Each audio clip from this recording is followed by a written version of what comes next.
Bismillahirrahmanirrahim. Assalamualaikum warahmatullahi wabarakatuh.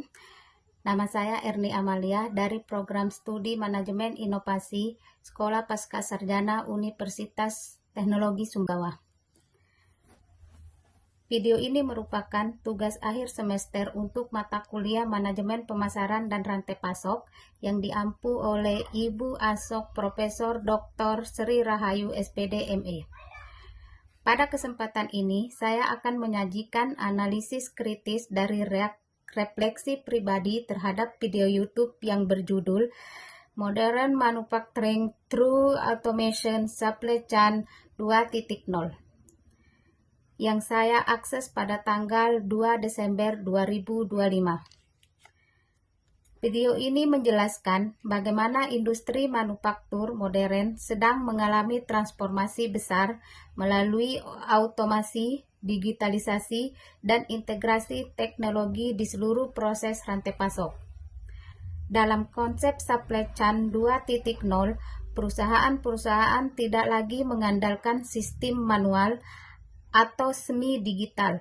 Mereka beralih ke robotika, artificial intelligence, sensor IoT, warehouse automation, dan software berbasis data real-time.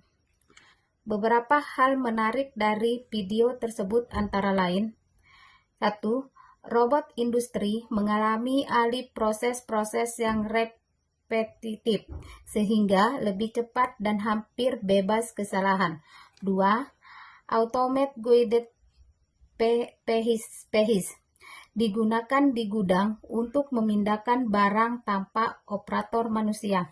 3. Machine learning membantu memperkirakan kebutuhan produksi dan permintaan pelanggan. 4. Digital twin digunakan untuk memodelkan alur produksi dan mendeteksi potensi masalah sebelum terjadi. 5. Integrasi sistem dari hulu ke hilir membuat informasi mengalir dengan cepat dari pemasok hingga pelanggan terakhir. Inti utama video ini adalah bahwa otomatisasi bukan sekedar alat bantu, tetapi menjadi strategi inti untuk menciptakan kecepatan, efisiensi, dan daya saing global.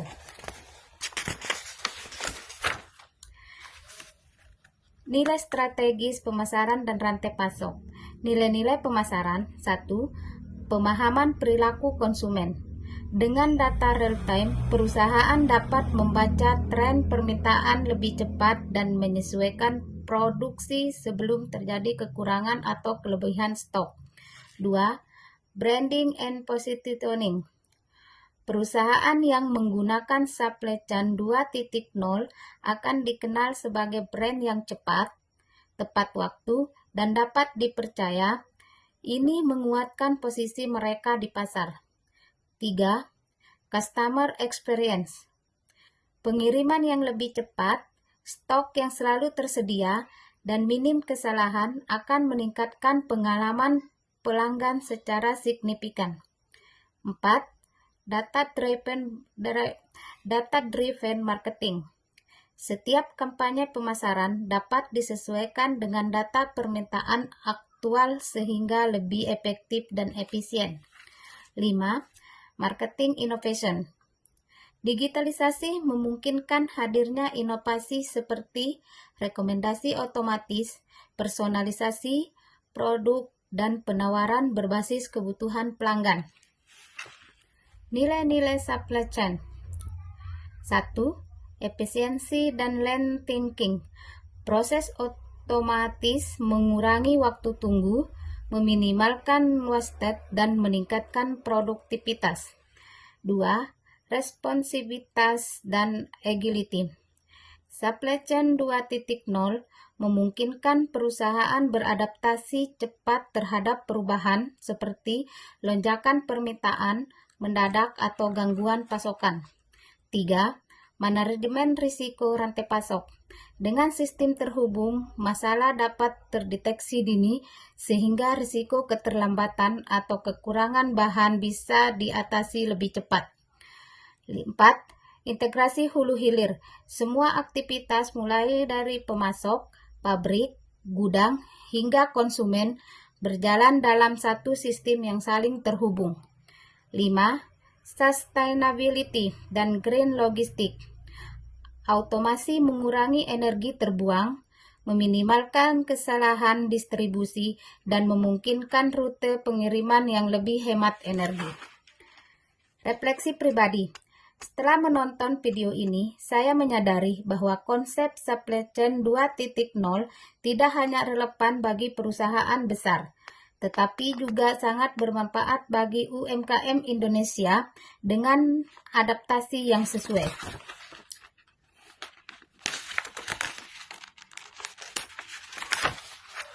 Contohnya, UMKM dapat memulai digitalisasi dengan aplikasi stok sederhana, bukan sistem mahal. 2.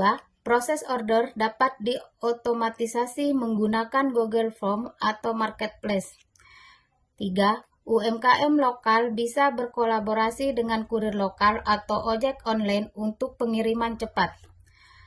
Hal ini memperlihatkan bahwa inovasi bukan hanya soal membeli mesin robot yang mahal, tetapi bagaimana kita bisa menyederhanakan proses, mengurangi kesalahan, dan meningkatkan layanan pelanggan.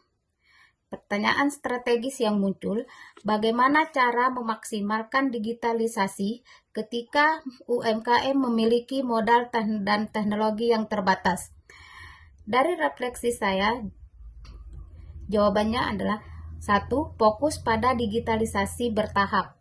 2. Mulai dari hal kecil yang berpengaruh besar seperti pencatatan digital, integrasi stok dan order, atau laporan otomatis. 3. Melakukan inovasi sesuai kapasitas, bukan memaksakan teknologi mahal. Relevansi dengan bidang saya, manajemen inovasi. Video ini sangat relevan karena secara langsung menunjukkan bagaimana inovasi proses dapat menciptakan nilai besar bagi perusahaan. Inovasi tidak selalu harus radikal, bisa berupa peningkatan proses yang bertahap namun berkelanjutan. Kesimpulan, rekomendasi, dan inovasi.